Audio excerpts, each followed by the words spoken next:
Well, folks, we are live. This is Mike Kegley with Kedrick Prince and Steve Sturm. We are right now. We're doing the Eye on the Illini Central postgame on STL Sports Central, and this, folks, this is brought to you by DraftKings. So we have an opportunity here to thank DraftKings. Make sure that when you guys are putting some money on the games, you're doing it with DraftKings. You want to make sure you get the best opportunity that you can to make some dollars. So, Ked, we saw we had this opportunity tonight to see the Illini come out against a obviously overmatched but game Western Illinois team. Anything that jumped out at you that you think is a takeaway for this Illini team as they prepare for probably a real dogfight at Duke? Well, Duke's going to be ready to play. Number one, this is a game that if you're a social media guy, the Duke fans are talking and chirping at Illinois, thinking that they're overrated. But this game itself, Western Illinois, you saw what you thought was going to happen. I mean, Brett Beatty was never going to run the score up on people. He's a different man than what he was when he left Arkansas. So it was expected. I think the fans were excited just to see college football back, and you knew, the spread, I believe, like I mentioned, at halftime was 45, and they obviously covered. So, they looked really good. If you look on our screen here, Luke Altmyer threw for 217 yards, and Luke looked really good. And I mean, people were kind of panicking, thinking that, he's not sharp and he's this and that. It's first game. I mean, that's what you expect, and they'll work out the kinks. And I'll end it with this. I think you'll see a different offense next week, and I think you'll see a different defensive scheme next week against Duke as well. So Brad Sturdy's there at the stadium. Brad, I think we should ask you to talk a little bit about Hank Beatty, because he did something that he will be able to tell his grandkids and his great-grandkids about, breaking the single game record for punt return yards set by some guy named Red Grange. Pretty impressive evening. Was that guy good? Yeah. That Grange guy? Was he any good? Yeah, that's pretty wild. It's great story up. I was actually talking to Hank's dad actually when I was walking, or when I was early. It was today before the game, and I told him, I said, he's going to be showcased a little bit. They're very excited what he brings, and sure enough, he was fantastic. 5 catches out of 5 targets, 103 yards, I think it was receiving, plus 133 yards, breaks the punt return record. Rochester Rocket alumni, same as me. That's where all the great athletes came from. Oh no, I'm just kidding. Well, maybe so, but I wasn't one of them. But no, yeah, I was there. Somebody. No, but no, it's really, really cool. So, and this is one of those things. You see a guy who persevered through, probably could have gone somewhere else and got playing time earlier, in this era where we want to get rewarded right away. Stayed with it, stayed patient, stayed part of the family, and then here he is, putting up massive numbers in his senior season to start the year. And it kind of gives you a lot of confidence heading into the next few games to have a kind of that he can be the glue guy at the receiver position to kind of hold together, and you piece around him. Because we know Luke Altmyer was, I thought he was in such good control of the game tonight. Just understanding what he needed to do, when he needed to do it. A lot of RPOs where he made the right read and right decision. So I was very, very impressed. Yeah, Steve, folks who are new to Illini Guys, I guess I should introduce Brad Sturdy as, of course, one of our resident insiders here at Illini Guys, and kind of been the rock of Illinois recruiting news for 20 years. Kedrick Prince, of course, is also an insider who's been covering the Illini for 20 years. So there's a lot of experience between those two guys on what goes on behind the scenes. Steve Sturm is a former college football player who has been doing for the Illini Guys the last almost 5 years, has been doing the trench report, because he played offensive line. He gives us kind of a grades on what's going on, in the trenches. And as if that's not enough, he does all of the football recruiting spotlights. Steve, as you watch the line play tonight, I know it's Western Illinois. Are there any takeaways that you got from watching this evening? Yeah, well, as Kat alluded to, we saw some very, very vanilla offense and defense. There was no way that Brett Bielema was going to show his hand as to what he's really planning for this season. So I kind of just shut all that out as far as what kinds of plays we were running, what kinds of schemes we were running. And then, of course, Western Illinois, although just worlds better than they used to be, is still just not a match for the Illini, on the hoof. So I kind of shut that out as well. And I just decided to look and see who had progressed and what the new guys looked like.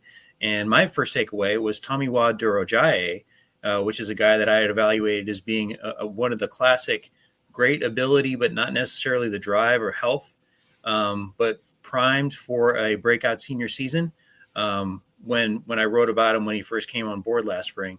And I think that we've got a best case situation there. He really looks the part. He's clearly gained a lot of weight and strength. And I was really impressed by his speed and his hand usage too.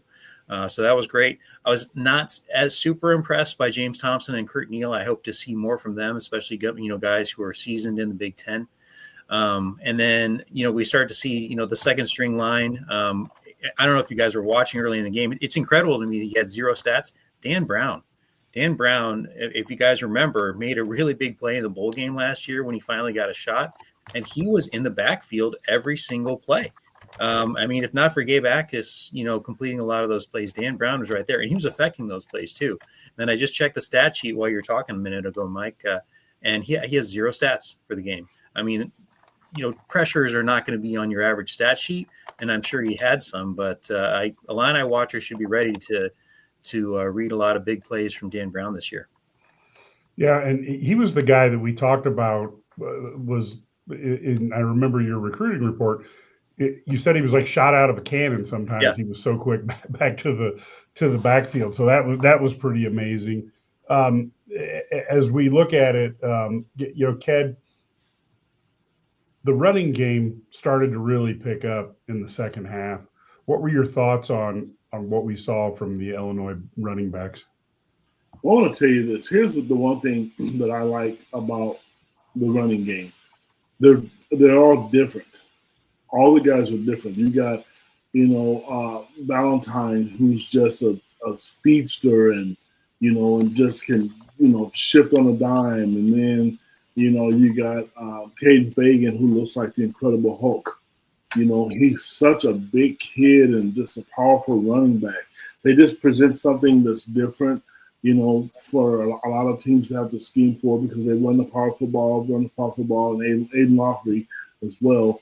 But my thing is they all play different. And I think the thing I like about it, I remember Brett doing this last year when Caden was in the game and, teams with defense would start to wear down, Valentine will get in the game because he's a little bit more shifty to make it tough on the defense. But it's a part of the team that a lot of people had questions about going into the season because I don't want to say they were unknown, but Caden was hurt, so that he didn't finish the season last year. But I like the running back room. I like the different varieties that they have. And I was good to see the offensive line open up. I mentioned that at halftime. I wanted to see the line, push up front, and I saw that. Brad, what were your thoughts of what we saw here?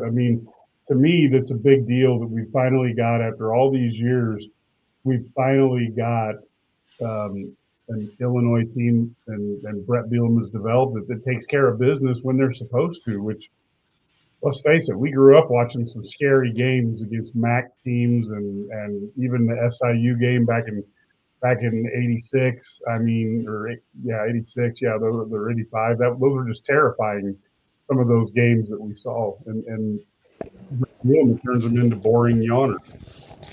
Yeah, and I think that's your goal, right? In this game, it was just to get in, get out, make sure nobody gets hurt, get some reps.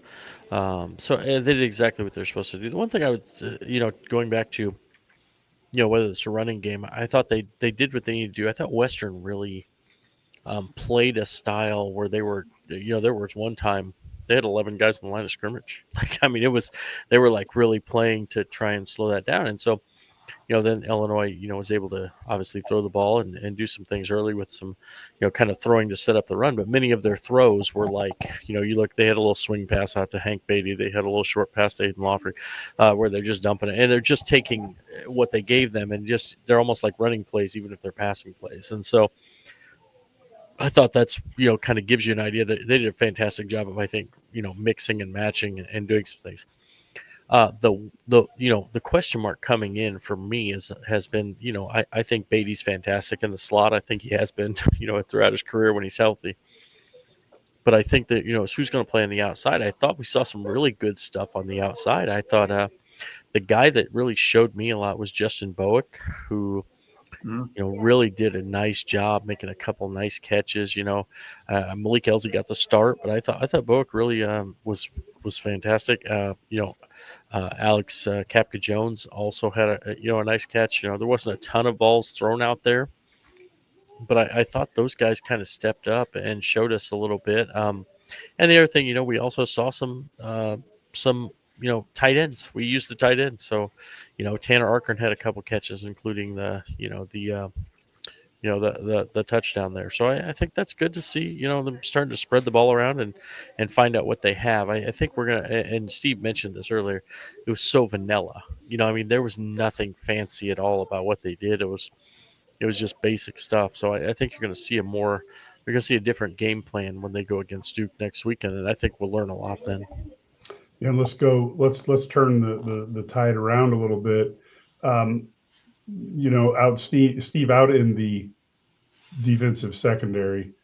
What were your thoughts there on how the Illini played and what you kind of looked at in terms of how they were doing against a relatively toothless Western Illinois team?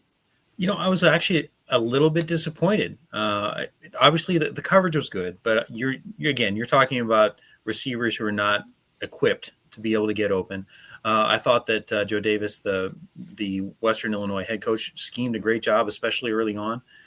He did a great job scheming his guys open, which he kind of arrogantly said he would, but he did, at least early. But then I saw a little bit of failure to compete a couple times. I mean, Torrey Cox just flat out got outfought on that near touchdown by Western. And then I saw Caleb Patterson get beat a couple times too, which is not what I want to see. I want to see early on, I want to see domination physically, when, you're talking about guys who are at the FCS level, from a top 12 team with returning starters. I want to see physical domination, and I didn't actually see that. So that was a bit of a problem.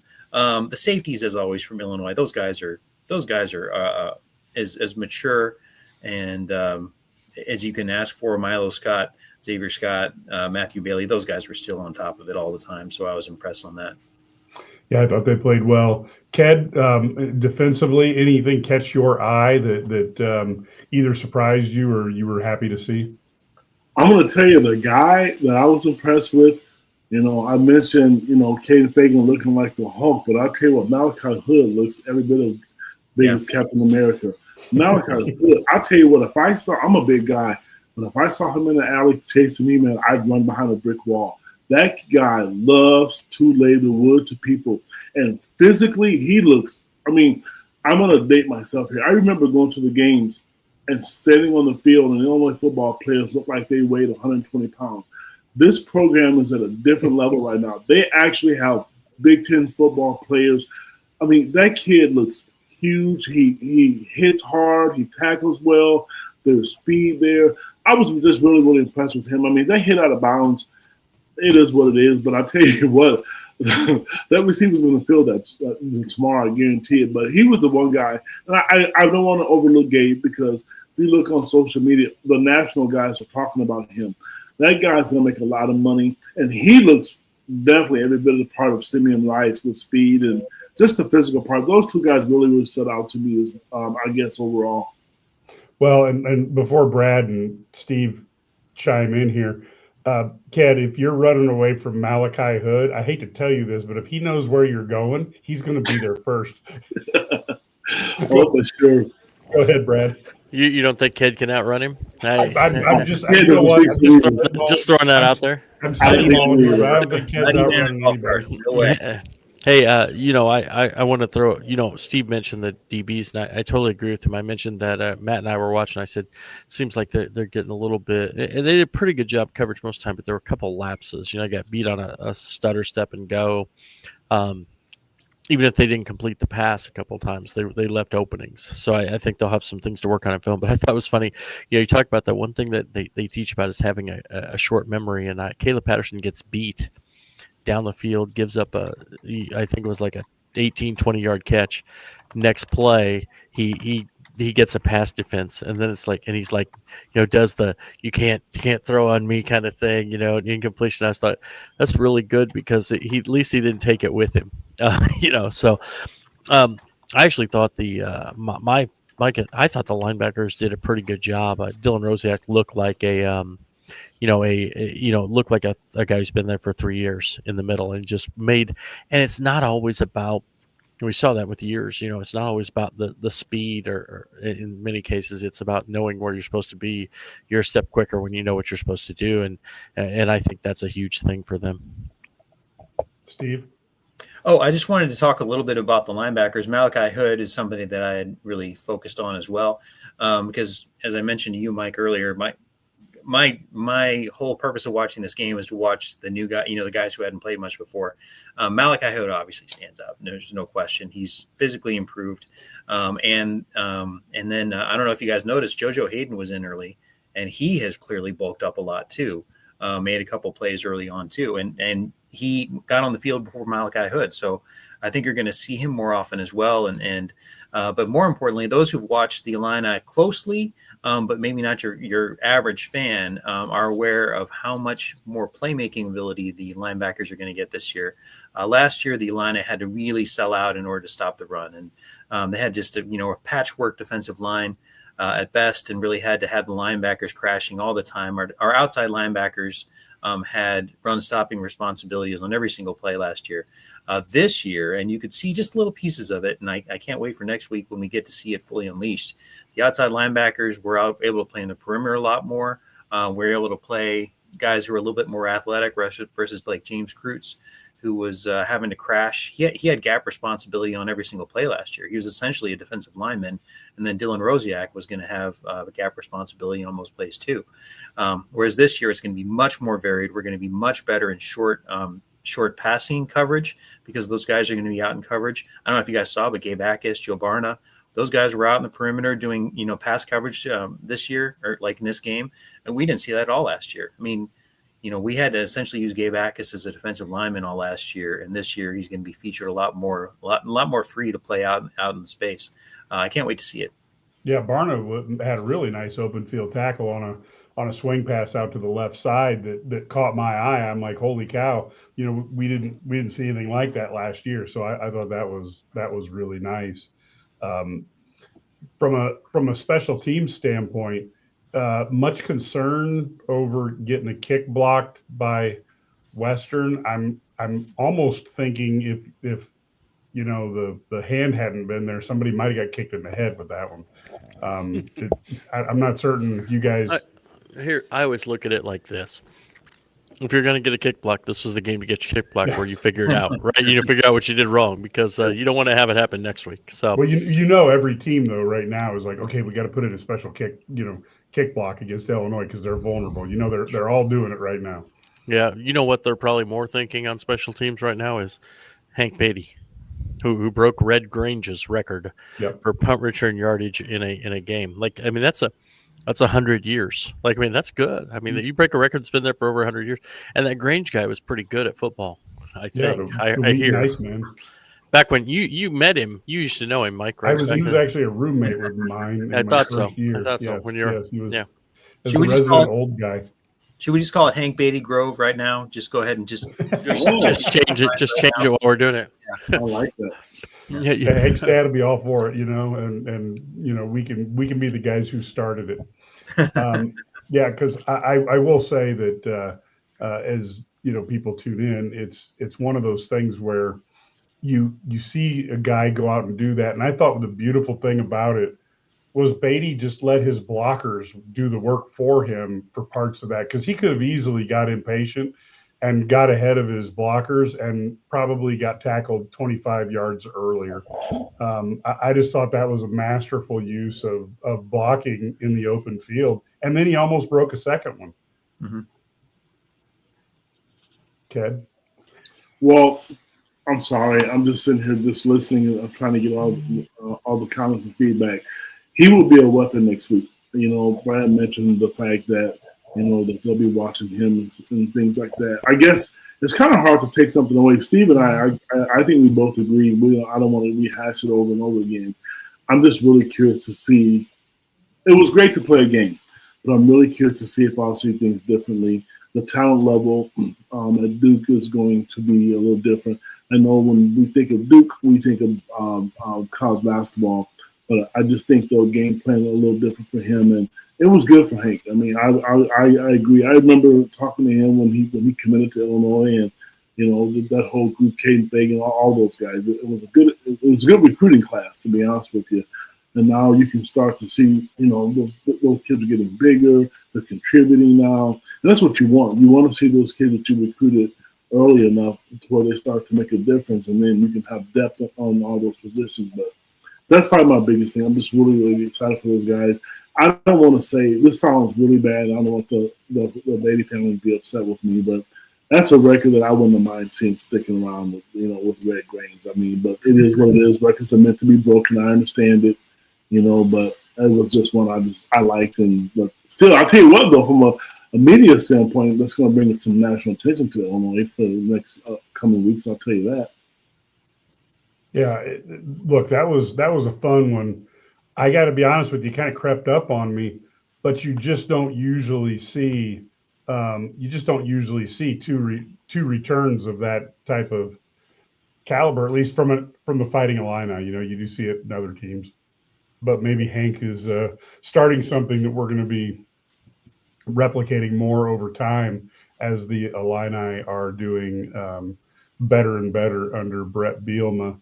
So, Brad, as we look forward here, what do you think Coach has got worked up? What's he going to be working on this week for Duke now that we've seen the team go out and take care of business and do what they were supposed to do? I mean, I don't think many people thought they were going to be anywhere near covering, and they actually did.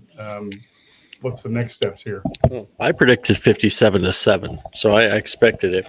When Western didn't, Illinois should have scored when they had the field goal the one time, or made a field goal, and Western should have gone for the touchdown when they had their chance, and I would have been like 55-7 or something. Yeah, maybe. Yeah. So I would have been close. So, no, I think that what you're going to see Brett work on is, there are some little things that you can see on film. We were talking about earlier. I think that they're going to shore up those little things. There were a couple miscommunications in the secondary. I thought there were some things on the offensive line, communication issues there. I'm sure Steve saw that. He's the offensive line guru. Mm-hmm. So if I saw it, that means everybody saw it, right? So, so I think there were a couple of miscommunications there, and I think when they're going to be able to break down that stuff on film, and obviously they're going to have a much less vanilla game plan against Duke, and if they are able to, play the way I think they're capable of playing, I think they'll win that game, but. That's easier said than done. They're going to have to shore up a couple things. And then I think that you saw in the fourth quarter, though, even in this game, you just saw a team that they wore down. We saw this last year a lot. They were such a good fourth quarter team, end of game team, because they wore down the opponents. And we saw that again tonight. I mean, Western just looked so slow at the end of the game. I thought they had a lot of energy early trying to, and then by the end, it was over, and they just couldn't keep up. And so I think that's what Brett Bielema wants to do, and that's what he'll do next week. Use that physicality and wear them down and take control in the end. Yeah, Steve, any thoughts on that? I know you've kind of been anticipating these things. Well, I got to say, I don't know if you guys heard Brett Bielema's comment as he was going off the field at halftime, saying that he's got a guard who's trying to play his way off the field, and he was talking about Brandon Henderson. And I got to say, when I watched that play near the end of the first half, I honestly said, I kind of yelled out to myself and only the dog and myself, Brandon, what the F are you doing? He pulled the wrong way on a pass. I mean, that is not only misunderstanding the play, that is just having a brain fart at an important time, and you just can't have that from your linemen, especially when you got a senior quarterback who's kind of who's a key to your hopes in this year. And they put Henderson back in. He did fine the rest of the game, but yeah, there were some definite lapses elsewhere in the offensive line. We couldn't run the ball sometimes, and yes, Western was selling out trying to stop us. But again, when you got the manpower advantage that we have, we should have dominated a little bit more between the tackles. So that was a little troubling. We mentioned the special teams lapse, and it feels like nitpicking, but Eddie Turk gave up his shoulder on that block. He almost, you don't want to call it a turnstile, but basically he was squared to the blocker. The blocker pushed his shoulder, and he moved. You can't do that. You pretty much have one job when you're on, field goal block. When you're blocking for field goals, I don't want to get confused. When you're blocking for field goals, you square up to the man and you stand still. And you don't you don't give up any ground. And for God's sake, you don't give up your shoulders. And I was thinking, and, he hasn't been an offensive lineman that long because, as you guys may know, as our listeners may know, he started as a defensive lineman and moved back to offense after having played there in high school. He played both ways in high school. I would expect more from him. So hopefully that's just a lapse and he's just hadn't been in competition in that role yet. But that was troubling. And then Keelan Crims, of course, again, we're nitpicking. He only had one punt. That wasn't a very good punt from a guy that we thought was going to be kind of a superstar level punter. He was fantastic last year at Purdue. This was probably the worst punt he's had in Big Ten competition so far. So I hope that was a fluke as well. So the thing, you got something, Ked? No, you know what? Yes, about disappointments. Oh, no, excuse me. From a coaching standpoint, there's a lot. I'll be real quick here. I just think the secondary fell asleep. I can't forget about that. I'm just concerned. Brad mentioned it and Steve mentioned it. I know they like to play man coverage, but you cannot give up plays like that. The one touchdown or that was on the 1 yard line, I guess, or inches from the 1 yard line. You can't do. You got to make those plays. I guess that's the only concern from a coaching standpoint. Stay in the game, because one pass can give the team change the momentum of the game. I think they fell asleep with that. But I also end with this. My prediction on the score was 55-3, so I was pretty close on this game. Yeah, I was 66-0 or something like that. I think 66-63. I was going for the gold. So, Brad and Steve and Ked, you guys have heard this for 2 years in a row. Is Brett Bielema ever going to get Luke Altmyer to understand his importance to the team and maybe slide? And possibly, if you get the first down and it's not it's not in the fourth quarter versus Ohio State, just angle out of bounds. Don't take the hit at all. Is anybody going to do that? He took two hits tonight that he shouldn't have taken.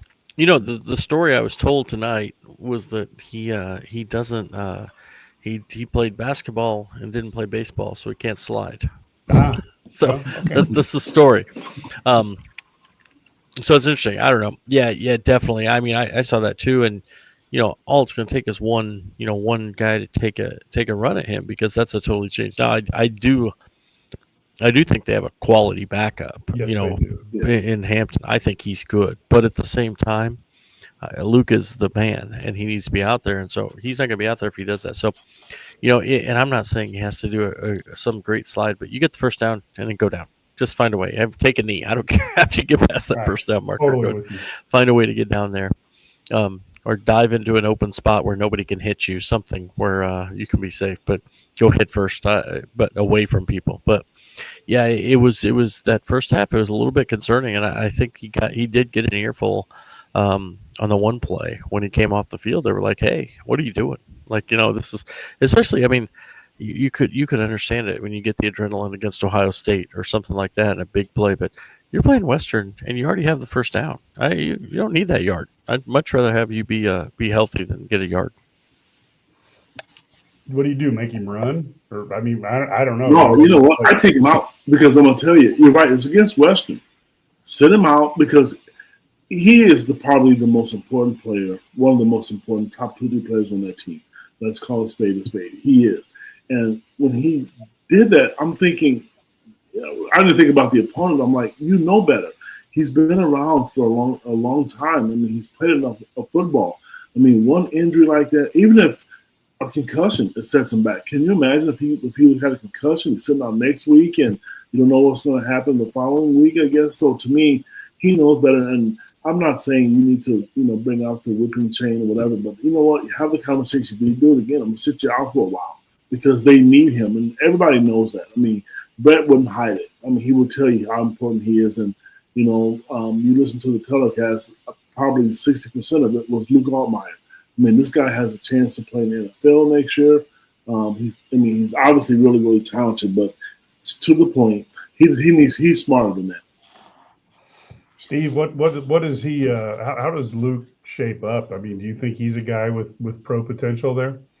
Oh man, Illini fans aren't going to want to hear what I say about that. I think he's backup material at best. That's a tough league.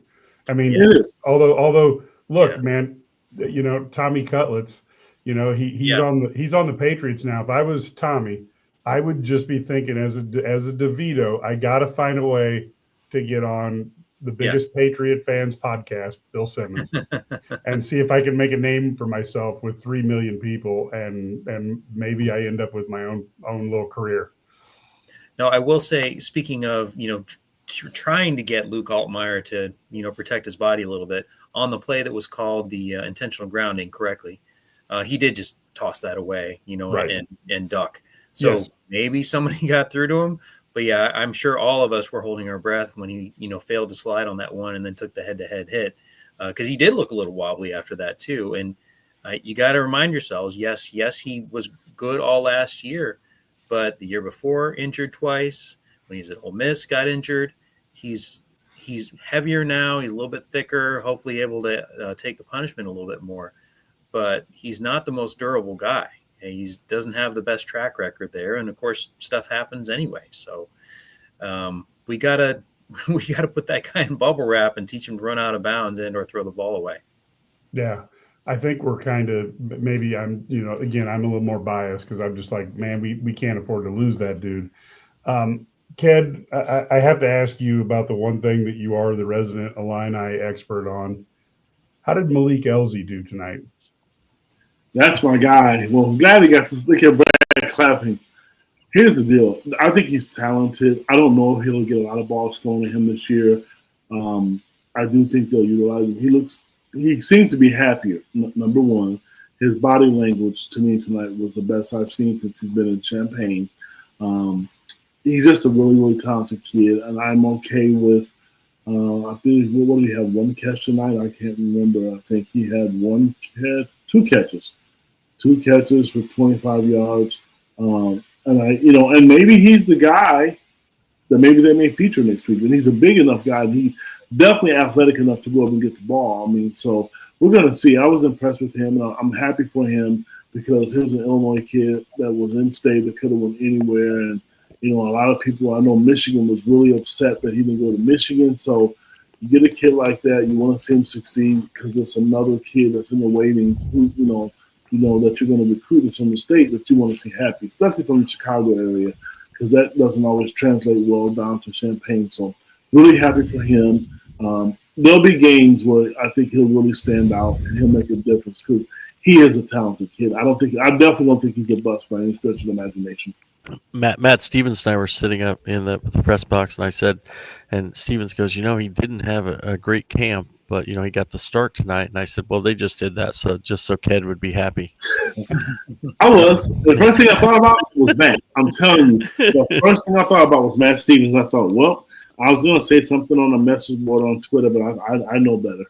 No, it's the thing is we want him to succeed. He's obviously got physical abilities, and Steve mentions that he's he did some good, showed a little bit of maturity. But I think again you've got a kid who's allowed himself to develop and taken the time in the program. Now, if he'll do that, he's shown that patience and getting more mature, and he obviously has the athletic ability to be a deep threat, to make plays against one-on-one coverage, and to win those one-on-one battles. And if he can do that, then he becomes a important cog in this roster.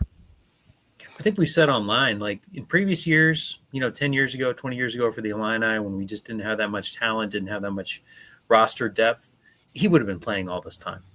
But the difference is we've got 115 guys to choose from now, and Brett Bielema has built a program, which means you have mature people throughout, you have reliable people throughout, and then, of course, the portal, because Justin Bowick, boy, they sure did hit a home run with him. When I watched his film last year for Ball State, I was like, wait a minute, that's an NFL guy.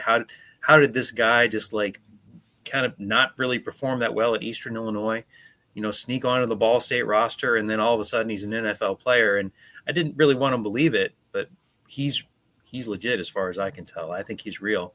And it's unfortunate for Malik Elzy because, that would have been his spot. But yeah, maybe next year's the year that he has the big senior glow up, but yeah, he's going to be a little bit blocked this year, unfortunately. How did you think, Steve? Because I got to be honest with you, I did not pay too much attention to this. You might not have either. But how was the blocking outside tonight by the Illini? I love Colin Dixon so much. I mean, Colin Dixon, I glowed on about Tip Ryman every week for years and years and years. And then I said, as soon as Colin Dixon started playing regularly last year, I was like, well, that's our new Tip Ryman. I mean, he's just he's an unfair advantage when you get him out on the perimeter. But also, Bowick did a really good job, and that's not something he had done before. But you can tell that this is a guy who realizes that he has a brass ring to grab now. I watched his film at Eastern. He was nothing special at all. Didn't really even necessarily show physicality that much last year as far as blocking at Ball State. But this is a guy who realizes that he has something to fight for now. And yeah, he did a nice job on the perimeter. Hudson Clement is a tough kid, certainly.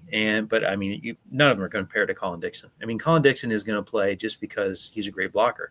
People aren't necessarily, I don't know that he's going to get the receiving numbers. I've heard some people talk about that he's going to be our number one receiver this year.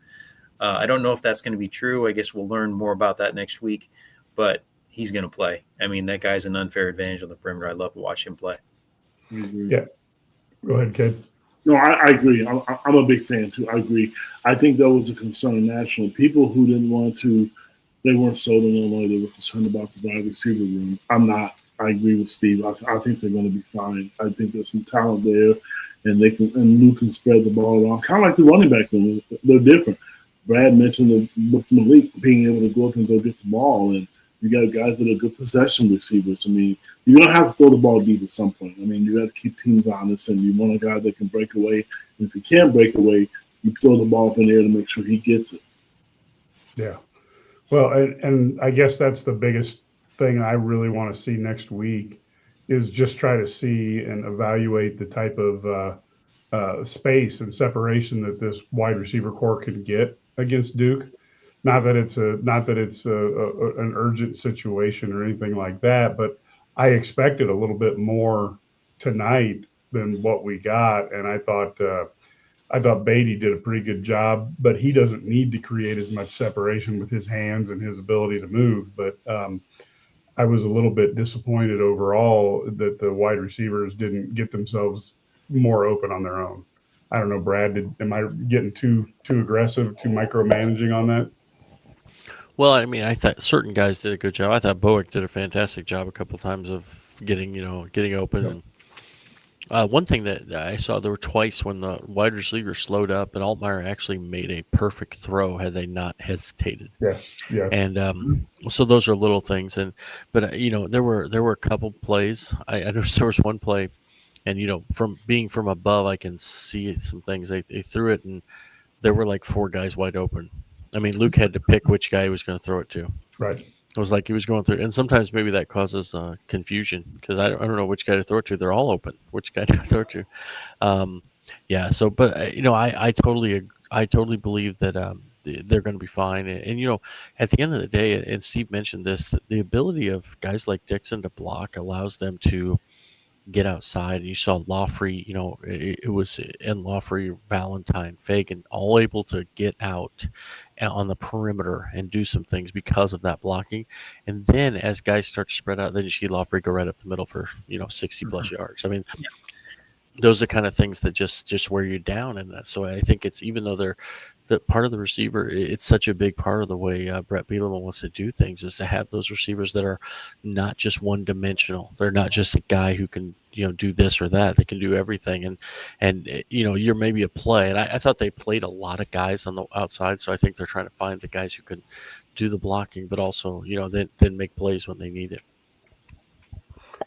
One other question I wanted to ask you guys, anything on the basketball or football recruiting front, as this was probably a harder weekend to get guys here just because it's a Friday night game and football players play on Friday night, and even high school players, it's not the easiest thing to get down here for a visit. Was there anything going on that Illini fans should be maybe not, hopeful of, but just to try to figure out, if we've got some potential more studs coming our way? Well, I think the big stuff's going to come down the road in the next 2 weeks, right. And then on 28th, when they got the 2 basketball official visitors on September 12th weekend, and then they've got 2 more on September 27th weekend. So, but they've also got, like yesterday, Quentin Kidd, 2027 basketball player out of East Peoria. They just love that kid. They think he's fantastic. 6'7" wing, part of that Mean Streets trio that I wrote about about a week ago with him and Jackson Davis and Davion Thompson. But the other thing I would say is the 2005 Illini, of course, being here. Here's a great story for you. So there were actually, just to give you an idea of what kind of impact the 2005 Illini have on still today, there was a Chicago newspaper. Wasn't going to cover this game because they were just going to not send somebody here until they found out the 2005 Illini team was being honored, and then they had to come here. This is 20 years after the fact. That team is still that important to this. So I think that was amazing. Talked to a couple of guys, a couple of coaches, a couple of players. They had a great time. Players are having a really, really good time. The open bar, right? So they're having a lot of fun, and it's really, I think it was cool because all those guys, although they keep in touch, they just haven't been able to hang out and be those guys, be that for a long time as a group, and just seeing them, chest bumping. By the way, James Augustine, if he has any eligibility left, he needs to come back and play, because that dude looks like he could just be on the team now. I mean, he's in fantastic shape. So pretty cool to see those guys back here all together. Yeah, I saw him sitting next to Tate, and he looked really young. But then I'm like, he's sitting next to Tate, and Tate's 92, so maybe you can tell Lauren I said that. I'm sure you're listening. But yeah, I was shocked how young. I mean, I was like, is that him from college? I almost thought somebody dropped the picture in, and split him. Mike, real quick, I want to comment. Yep. The one thing, it's good to have those guys back. But the one thing I'm really, really excited about, there's one player that people thought he fell off the face of the earth. I talked to some of those players, and I still text them from a lot of the teams. But the one guy I think people are really excited about seeing with Luther Head, he has been non-existent. Not on social media. He's nowhere. He hasn't been back to games. He's not been around. And I know some of the players say that he'll talk to them, but he's been really, really short.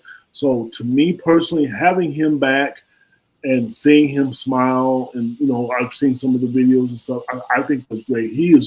Having Luther back is a game changer for me. I'm just really, really excited for him, because it's been a while. And I know Coach Weber, I saw him on Big Ten Network, talking about his former players, and he was real brief about Luther.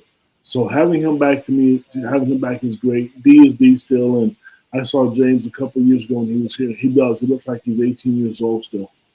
Yeah. I was glad the Rev has got some gray in his beard like I do, so he can at least show a little bit of his age.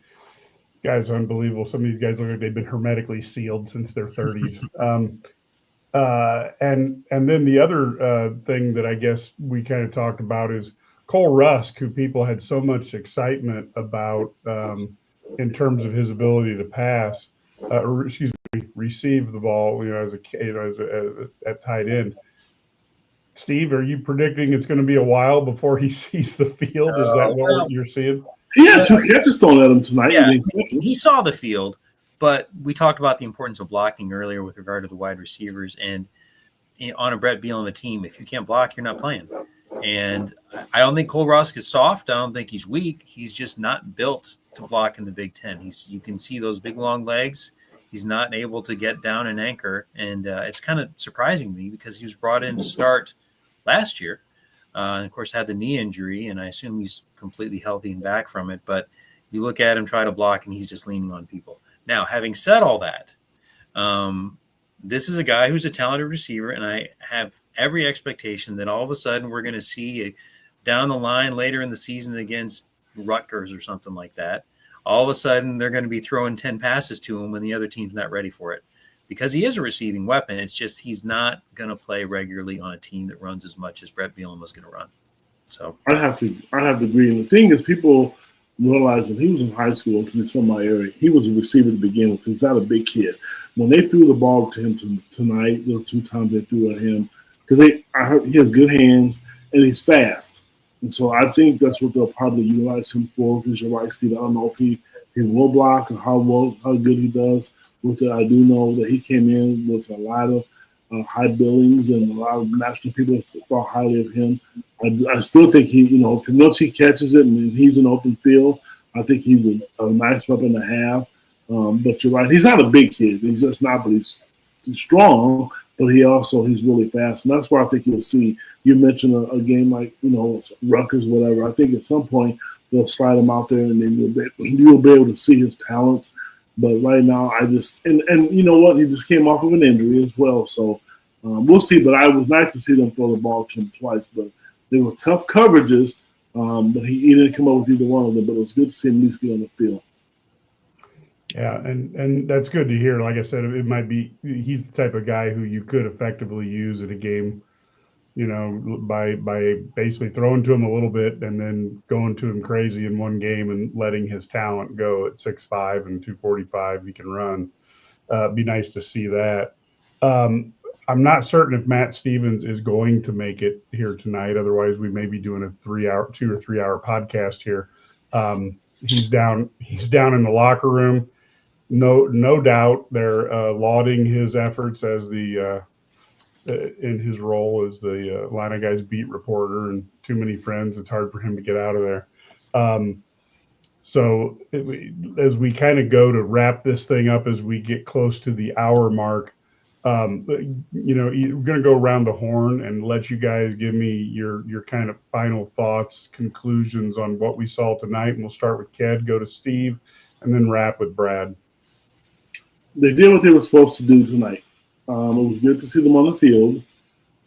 I know this is a 52 or whatever, 3 blowout.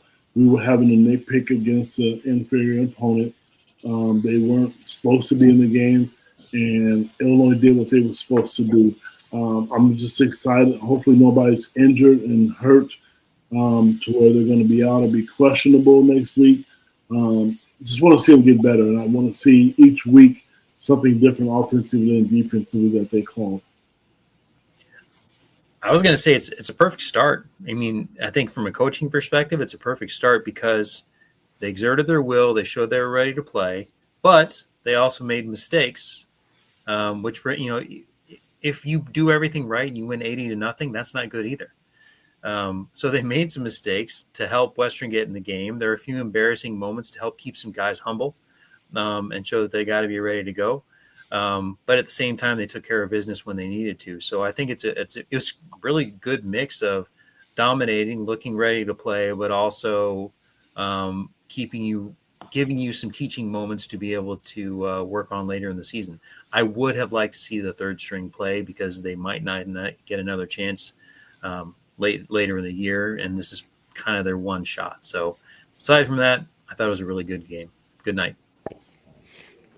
Yeah, I mean, it is exactly what you wanted. I mean, you got the big win. You took care of business. You stayed healthy for the most part, and and now you have to, you get ready for a much tougher opponent next week. You got some film stuff to break down, and you saw a few situations where, and they're correctable too. That's what I like, is that they're not things that you whoa, this guy can't play or this guy can't. You're correctable. They're more like communication issues, things like that. Those are things that you can handle. So I really like where they're at. I think that we're going to learn a lot next week and over the next 3 weeks to see where they're at. And I think if they're 4-0 after the next 3 weeks, I mean, let's just get the hype train rolling. So, I mean, but, and each week it'll get a little bit greater. So it should be a lot of fun. Yeah. And I guess the final, the one thing that comes to mind to me is when you look at a team that takes care of business, one of the things to be a great team is you have to beat the teams you're supposed to beat and not have those weird question marks like, how did that happen? It's nice to get this out of the way. Now it's next up is trying to prove you can beat Duke, which has a pretty good offense on the road. Final question I would like to ask you guys is, it's going to be a two-part question. One is, what's the Illini's record going to be this year, in your opinion? And then the second one is, who wins, Ohio State or Texas? Kev, I'm going to let you go first. We'll go to Steve and then back over to Brad. Since Brad can't hear it, we're just going to see what he answers. Well, I'm thinking, I'm seeing, let's see Brad's face. I'm seeing, thumbs up. I'm seeing, oh man, I don't want to make fans mad. I think 8 wins, Mike. I just think 8-4. Yeah, only because the schedule, man. The schedule is not. I said it before. I don't want to repeat myself. The ball bounced their way last year, and I don't know if it's going to this year or not. I mean, they, have Bryant. Look at the Rutgers game. How that ended. I don't know if that's going to happen. Look at the Purdue game. That was a team that they should have blown out. So I'm going to see 8 wins, and I do think the game to me, I think it's going to be tough. It's going to tell me how good they are. Is that Indiana? That's going to be the telltale for me. It's not Duke. Everybody else could think it's Duke. I think Duke is good, but Illinois has more talent. The Texas-Ohio State game is set in Columbus, correct? I think so. I'm going with the Buckeyes. Okay. Steve? So I've been saying 9-3, and I'm sticking with that. I'm with Ked. I've been kind of warning our readers all off season that, hey, we snuck by Kansas, overtime win at Nebraska, skin of our teeth lucky win against Purdue at home, miracle win at Rutgers. So yes, we had a great record last year. Yes, you might expect better given that we have everybody back. We have everything lined up as well as we can be. But I think 9-3 is very likely. Obviously, Ohio State is going to be incredibly tough, even though we have them here. And then there's going to be a team that's going to sneak up on us. The Big Ten's really good.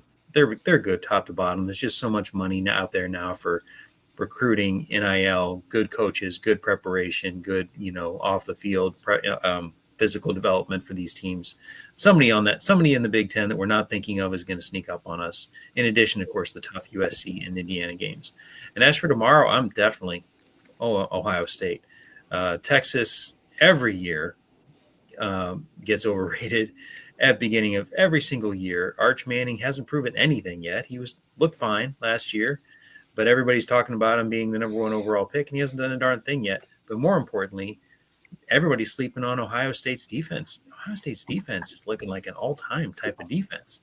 And their offense, while it doesn't have the playmakers that all graduated, I mean, I'm going to go ahead and go out on a limb and say that they got some studs ready to play that we just haven't seen, be superstars yet, in addition to Jeremiah. So, again, I think Ohio State actually has more talent. They're at home. I'm taking Ohio State. Brad? Yeah, I don't know what did I say on the radio show the other day. I think I said 9-3. That's what I was, and that's kind of where I'm thinking. I'm thinking 12-0 now after tonight. No, I'm just kidding. No, I do think 9-3 is the mark that I think they can achieve. I think there's going to be some tough games. I think, but like I say, if they're 4-0 heading into the USC game, for me, that sets a tone. That sets the idea where you could see a 10-2 college football playoff team. I really believe that because the confidence will be through the roof, and then it's a matter of staying healthy and executing and things like that. So, but I'm going to go with 9-3. As far as the game tomorrow, The only thing that makes me not want to pick Ohio State is the fact that I'm still not completely sold on Ryan Day. And I know he has a national title, but I feel like he had like one of the most talented teams in college football history last year. Or the last 3 years. Yeah. Yes. Now, the good thing is if I think the key will be if Texas shows up in Michigan-style helmets, then I think they'll win. But otherwise, I think that's the key. You just get some Michigan-style helmets, then they can't beat them. But I don't know. Texas has that hype train. I agree with Steve to a certain extent.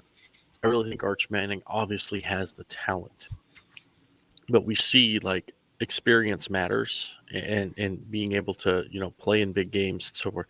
Texas may win the national title. I think it's conceivable they could lose this game and still win the national title. And I think that's true with either one of these teams, for that matter.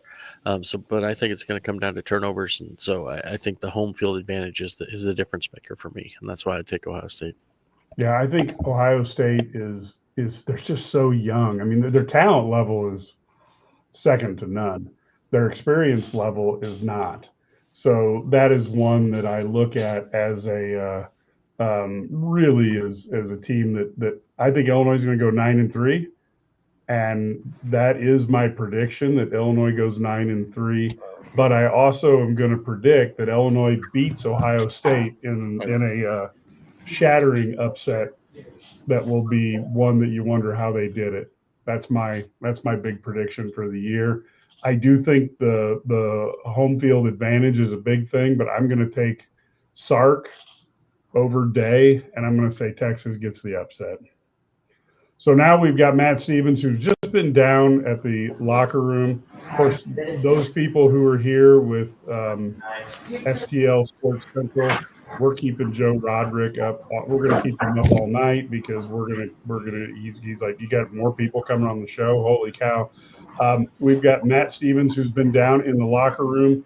Matt, if anybody wants to pop out, then go ahead. I know guys are got other places to be right now. Matt, what was the mood in the locker room after this game? Pretty calm. I think it was pretty much mission accomplished. We got what we needed to get done. And a lot of that is also we made some mistakes that the coaches wanted to see, and we'll get that cleaned up. This is as I wrote like in my column, this is a dress rehearsal. This isn't like, it counts, Mike. But it's a dress rehearsal, and because you know who the opponent is and you know what you're supposed to do against them.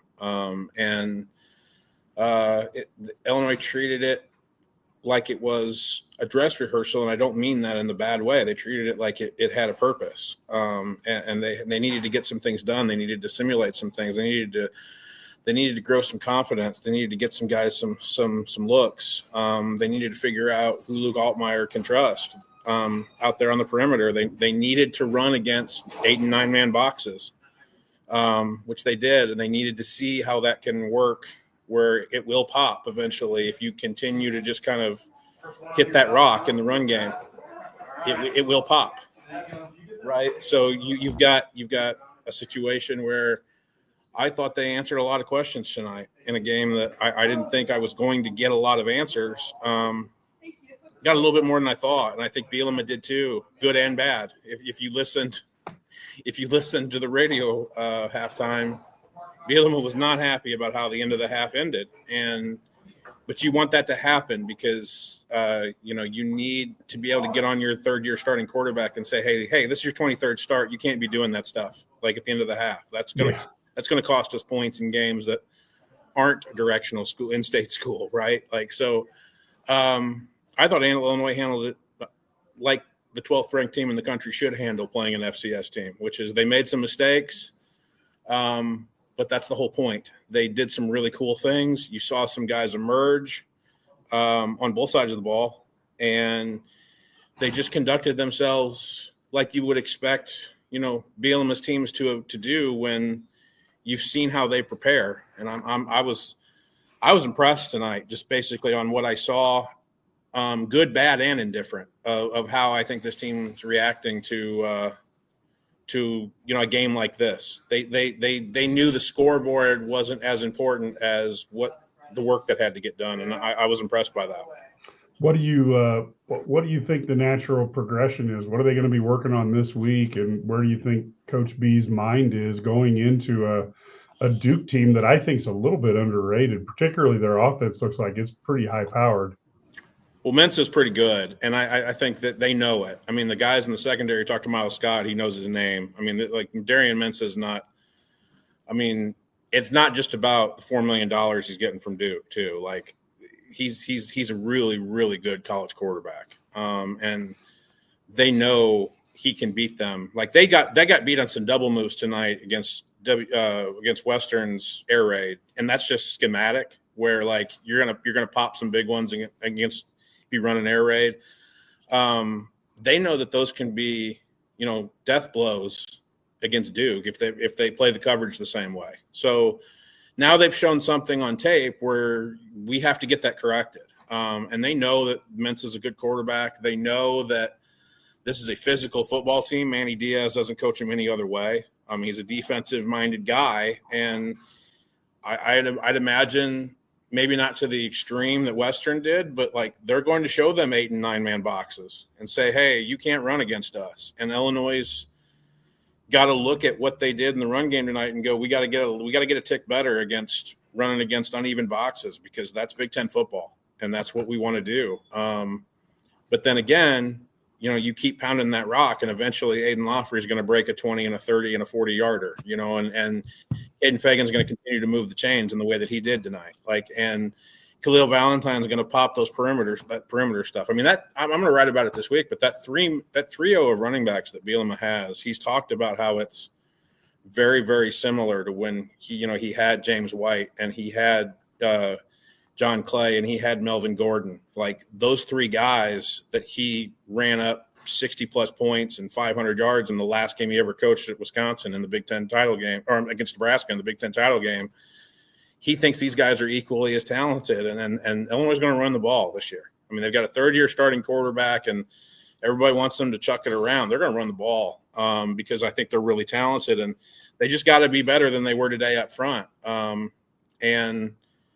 But they know that, and again, that's something that's correctable. I think a lot of what they did tonight in the run game is correctable in the sense that just to not get frustrated over a 3-yard run. A 3-yard run probably is, a net positive against a 9-man box, right? But eventually you're going to block it up and it's going to be uneven, and you're going to see what Aiden Loffrey did like late in this game or late in the first half when he did it both times. So I think it's going to be a very, very physical football game at Duke. I would imagine Duke's going to be a really, really good test.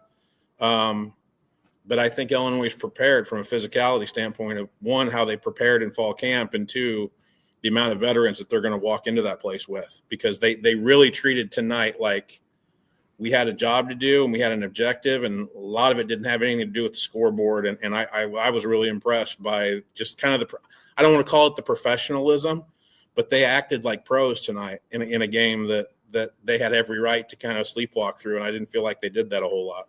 Yeah, that's Brett Bielema is big on, like I said, his teams beat who they're supposed to beat for the most part. He's not a guy that you wonder about effort going up and down. Yeah, and don't tiptoe around doing it, right, Mike? I mean, I think I put in the Instant Gamer that like it's something stupid like now, like 128-3 in the 3 FCS games that Bielema's coached against here, and just get the job done and bury them, and then work on stuff. I mean, like everything has a purpose when you watch a Brett Bielema operation. And 52-3 was not the purpose tonight. The purpose was getting a whole bunch of guys confidence, ready to go to Duke and have a similar type performance, right? He needs Justin Bowick to have a similar type performance in the red zone against Duke that he had tonight. He needed Hank Beatty to kind of be the bell cow of this wide receiver group and realize that he's capable of doing it. Well, I think Hank feels that way tonight. And I think he needs Colin Dixon to realize that the ball is eventually going to come to him. His job was to block out on the perimeter tonight. And all of those things add up to what you hope to see as an Illini fan next week, which is an Illinois win in a road environment, a big time road environment like Duke. But you don't get to step, T before you can get to A, B, C, and D, Mike. And I think that tonight was taking the steps to get from A, B, C, and D all the way to, the back end of the alphabet. Yep. So it was good night overall. Anything in the locker room, that you heard that surprised you, or anything that Illini fans would want to hear about? Or was it pretty much, one game at a time? One of the things I've written about, and Mike, I've turned in this story about the amount of new guys that are on the staff, whether it's coaches or assistant position coaches or staff members. I think the most fascinating guy to me, and I don't know how you feel about it on this staff, is Joe Kim, the skill coordinator basically for everybody up front at the line of scrimmage, offense and defensive linemen. A Taekwondo black belt who, Bielema knows because he worked under Belichick for God knows how long in the NFL with the Patriots. He comes over as a skill position coach and basically a hand fighting coach for these D linemen. And Gabe Yakus couldn't stop talking about him tonight. Like, he couldn't stop talking about how much he has advanced his ability and skills. And Mike, I learned this phrase back from a college baseball coach who's one of my best friends, but the saying, he keeps going on in my mind all the time when I see guys kind of pop, which is, confidence equals skill acquisition, right? And I think Gabe Yakus was a freshman All-American because he was that damn talented. I think he's potentially going to be an All-American this year because he has gained so many skills to match with that physical talent that was already there. I told you, Mike, I think a few years ago, he reminds me the most I've ever seen as an Illinois pass rusher of Simeon Rice. Well, he's now using his hands and using his feet and lower body in ways that I didn't see when he was 19, when he was 20. He's such a pro right now in terms of rushing the passer and causing disruption in the backfield. I don't know how a lot of people are going to be able to block him, and I certainly don't think they're going to be able to do it one-on-one for 60 minutes. But I think Joe Kim has revolutionized that D-line room. And what I mean by that is you saw a lot of guys tonight, and I asked Bielema this specifically.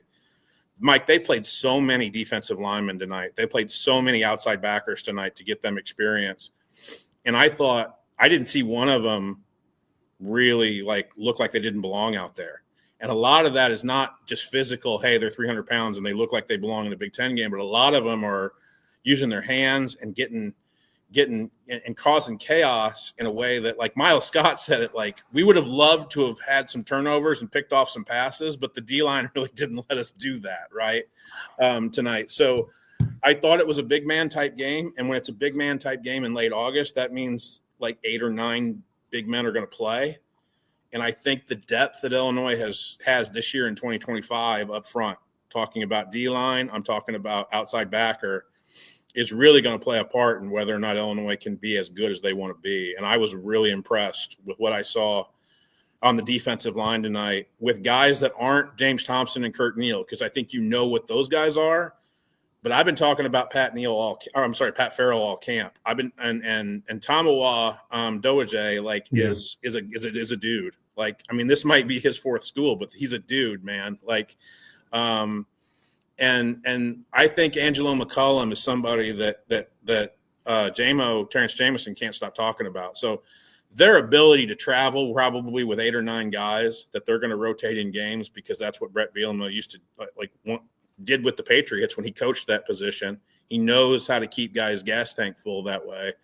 Western Illinois couldn't block Gabe Yakus tonight. Okay, great. But it's not like Gabe Yakus rushed the passer the exact same way every time. And that's why Western couldn't block him. They couldn't block him because he's that skilled now with everything above the waist, including his head, let alone just everything that you put together below the waist and from a strength standpoint that we saw from him as a freshman. So I thought talking to Gabe Yakus was really enlightening, because I think that's an NFL, first day, maybe first or second day pick right now. And he doesn't have to do a thing anymore. And I think he is going to continue to make money this year in the 3-letter league if he continues to play the way he's playing. I thought that was key. And then I'll end with this, Mike. And I mentioned it to Luke.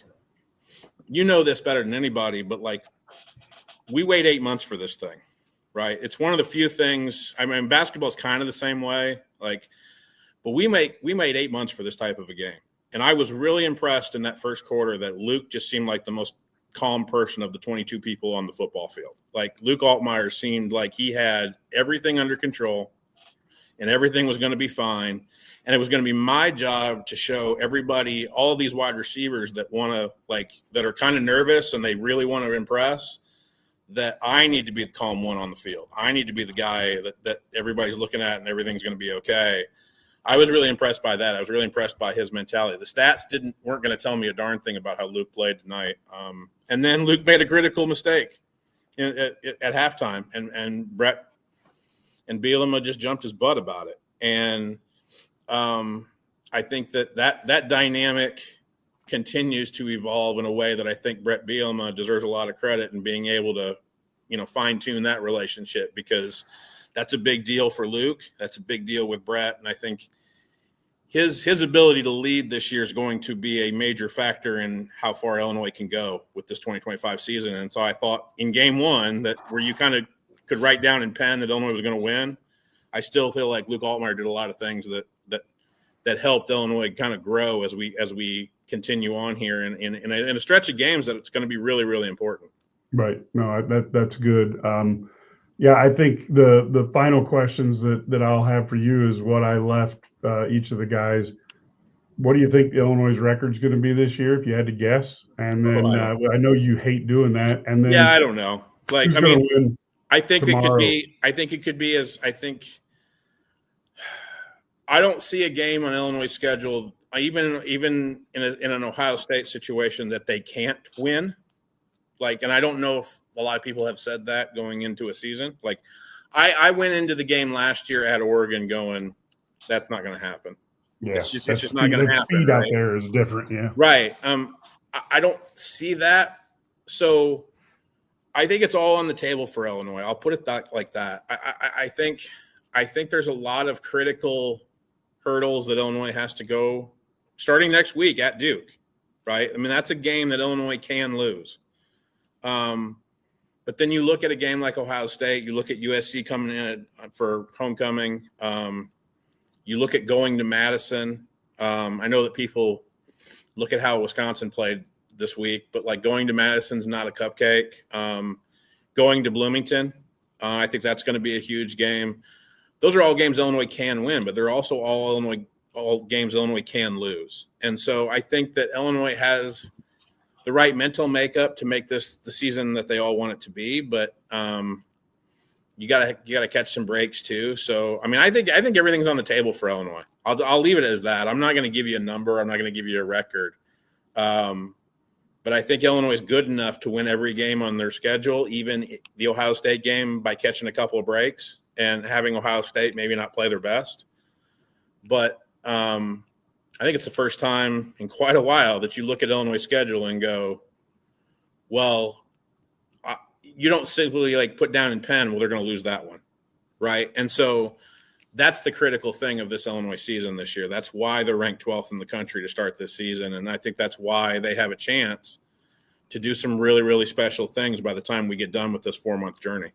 And your final question is, who's going to win tomorrow, Texas or Ohio State?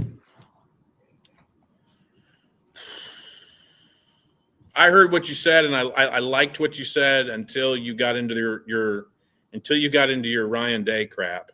Yeah, I don't like Ryan Day because that guy now, like he's got his national. I will. He got his natty. Like, I'm sorry, but this year with a young team, sure. If he can win it with this team, which maybe is more talented than last year's team, but they are young, and if he can put it together like this, I mean, we'll see. But who I really think Sark. I hate betting against Sark because I think he's one of the guys that can really turn a game. Yes, with the way that he manages it. And I think Arch is still one of the better, more how do I put this? I think Arch is one of the more talented quarterbacks in the country, regardless of what his last name is, if that makes sense. If it was Right. Arch Johnson from, Virginia Beach, Virginia, I still think he would have been an Elite 11 quarterback. I think the Manning thing does go give it, more juice and go give it to another level. I'll tell you this, though, if we're going to evaluate quarterback play, Julian Sayin is somebody that Nick Saban couldn't bear to lose in the recruiting game when he was recruiting quarterbacks. And that's why he was committed to Alabama. He's that damn good. And if Ryan Day is as good as I think he is at developing that position and the throw game, that's going to be one hell of a ball game in Columbus. There's no doubt in my mind. The difference for me is that I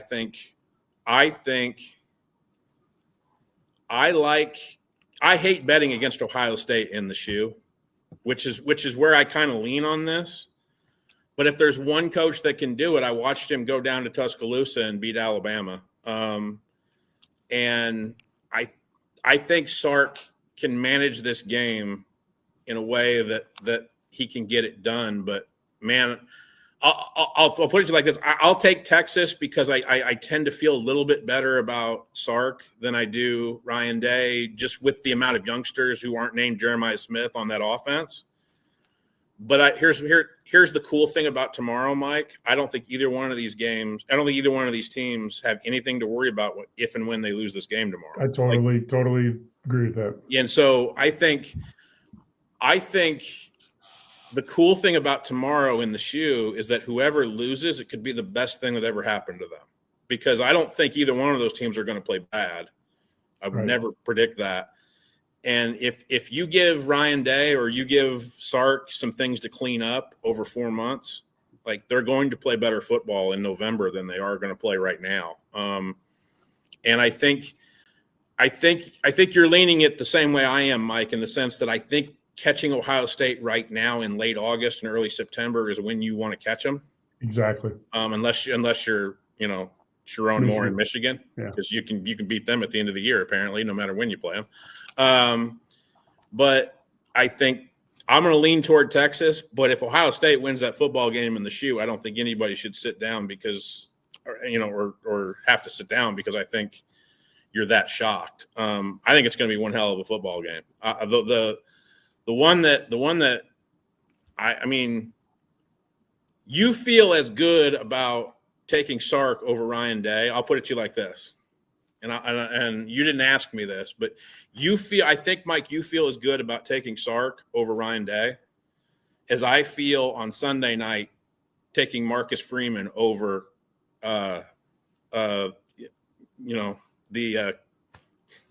the Cuban offensive lineman that's coaching the Miami Hurricanes. No, I can. Yeah, that would be a good comparison. That's and I think you feel better. I think you feel as good about that. I'm just telling you right now. I think Notre Dame has a massive advantage on the sideline with Marcus Freeman, over Mario Cristobal than anybody recognizes. And I still think Miami could win that game on Sunday night. But this is where I think I'll say this for everybody who's getting, we wait 8 months for this stuff. I said this to Luke, message to everybody who runs a college football program, schedule more of these suckers, please, because this is what's awesome about Labor Day weekend and opening games. The fact that Clemson and LSU are going to play on campus at night tomorrow night is awesome. It's absolutely awesome. And so please play more of these, because I didn't get one tonight. I got a dress rehearsal. I'm not getting that until next week. But I'll take Texas. I'll hook them, because I think Sark probably ought to be in the 3-letter league than the league that he's in right now. Agreed. So, folks, that's it for Eye on the Illini, Illini Central Postgame here with STL Sports Central. Hopefully you've enjoyed this. Of course, you can always be at STL Sports Central for all the latest sports news. It's all here. And, of course, IlliniGuys.com will keep you, whether you live in Champaign, Chicago, or St. Louis, halfway across the country or halfway across the world, IlliniGuys.com keeps you in the know. Until next time, folks, go Illini.